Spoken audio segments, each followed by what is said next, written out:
What is organic chemistry? Really, it's just the study of carbon compounds. Okay, so that's great. We started with organic chemistry. We didn't know organic or chemistry. And we changed that to a definition to now the study of carbon compounds. So we changed our definition to now a bunch of other stuff that we don't really know. Okay, so let's further dive into those. What is carbon and what is a compound? What do you got? What's that? Carbon is an element. Okay, which of course is then going to beg the question, what is an element? What makes an element?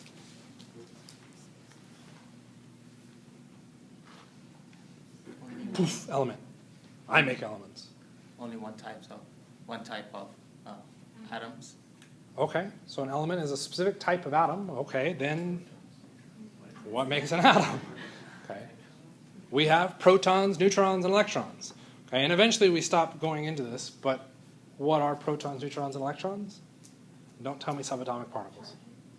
They're effectively charges. A proton is positively charged. A neutron is neutral, neutron. And an electron, sorry, I skipped you, is negative. So we're looking at combining those individual pieces to make an atom. Well, then what's a compound? Multiple atoms that are now connected to each other. So we have to understand something about these basic structures, and then how do those basic structures scale and scaffold to each other. So when we look at our atoms, the interior is made up of our protons and our neutrons. Protons define the element. Okay? If I tell you 6 protons, you tell me carbon. Okay? It's not any other element. Okay? But if I told you 6 neutrons, we don't know anything about it. Okay? We just know there's 6 neutrons. Okay? But if I know I'm looking at carbon with 6 neutrons, what do I now know? It's carbon-12. I know the mass of that isotope. Okay? Which is all fine and good, except that when we're looking at organic chemistry, we tend to ignore both of those, and we tend to focus on the exterior. And in the exterior, we have our orbitals, okay, which are mathematically defined probability, which we'll talk about in a little bit, okay, which we find are electrons. And our electrons define the charge. So if I have 6 electrons, what's my charge? It's a trick question. What was the trick? Depends on how many protons are there. So if I have carbon with 6 electrons, charge is 0. So we're looking at the balance of those protons and electrons, okay, to contribute to our charge. But typically when we're talking about our balance of electrons, we've already defined the element, which is why our electrons can define our charge. Why in organic chemistry would we keep primary focus at the exterior? It's the part furthest away. It's on the outside. Okay? Which means if we as humans are going to interact with each other, what's the part that furthest interacts, or interacts first?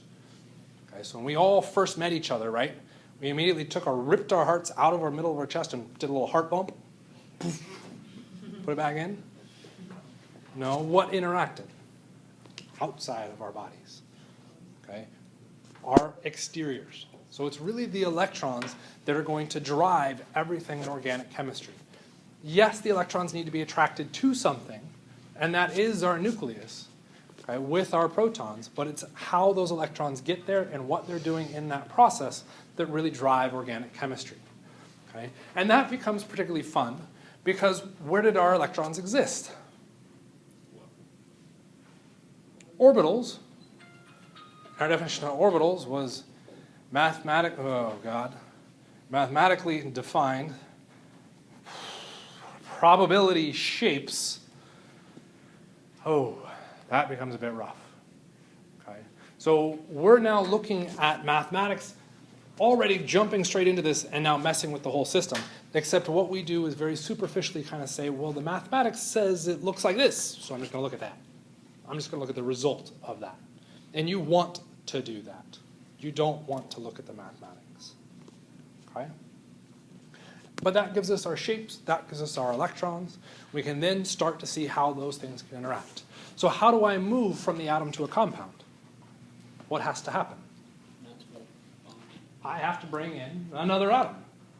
Right? I have to see how another atom can possibly interact. Right?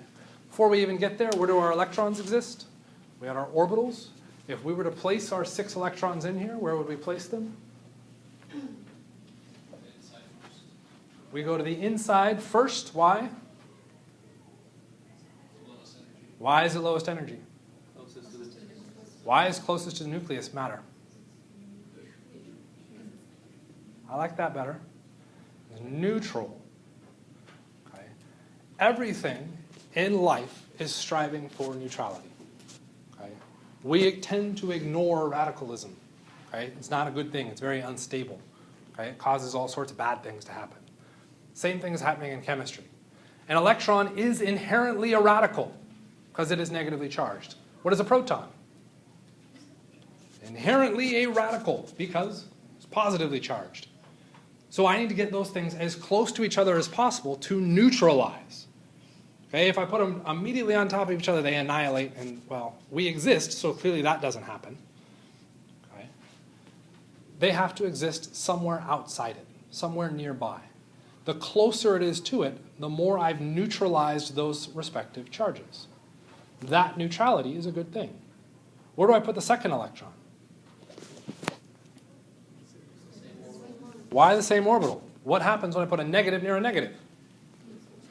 They repulse, and yet you're telling me to put a second electron in the exact same place. Why? Still has room. Spin differently. Yeah, they spin differently. That spin is enough that allows them to partner. Okay? And it counteracts the repulsion, so I get enough of a drop in energy to say it's actually better to have some of that repulsive force, but it's lower in energy, that I'll put it there. The third electron goes next highest energy.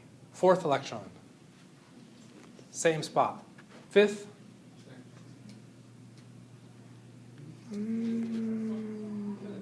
oh yeah. Okay. If we only had the individual energy levels, we don't have enough electrons to fill it out, so our orbitals end up splitting. Quantum physics for you. Okay, so we get s and p orbitals. Okay, the p orbitals can then lead to d orbitals. Okay, we get multiple p orbitals.